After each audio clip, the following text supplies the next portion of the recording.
O, ayan po, mga kababayan.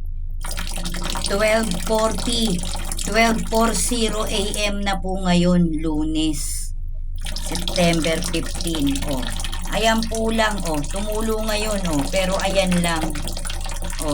Ayan lang po ang tulo ng tubig. Nakikita nyo yan? Bakit po ganyan? Malakas pa yung ihi ko dyan.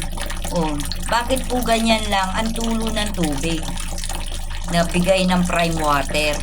Ganyan po, yan, Yan ang ebidensya, Magsisinungaling ba yung video na yan? Ayan. 12:40 AM na po ngayon, Yan, Ngayon lang tumulo.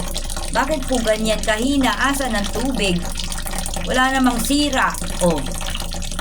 Kanina pa ako 10 o'clock kaka-text sa kanila, pero ayan, ngayon lang tumulo, 12:40 AM. Yan ang update. Pero nakita nyo, ayan lang. Bakit ganyan lang ang tubig? Saan? Sinasabi nila, rekta nga ako. Rekta nga ako, bakit ganyan? Bakit ganyan po yung tulo ng tubig, Ayan po ebidensya, Nakikita nyo yan? Yan po ang ebidensya.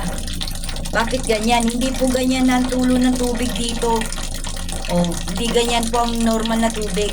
Sobrang hina po niyan, Yan ang ebidensya, Kayo ang sumagot niyan. Bakit ganyan? Bakit ganyan lang ang bigay na tubig ng prime water?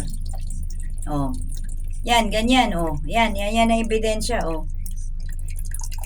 Ano mangyayari sa akin yan? Ano magagawa ko niyan kung ganyan ang tulo ng tubig?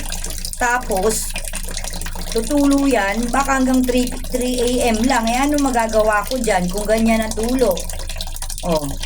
Yan lang yung oras na tumutulo dito, pero ganyan lang ibibigay sa akin, ganyang kahina. Kayo na sumagot. Kayo na, tignan nyo. Bakit ganyan? Ano magagawa ko dyan? Sa 3 oras na tulo ng tubig kung ganyang kahina. Yan ang ebidensya.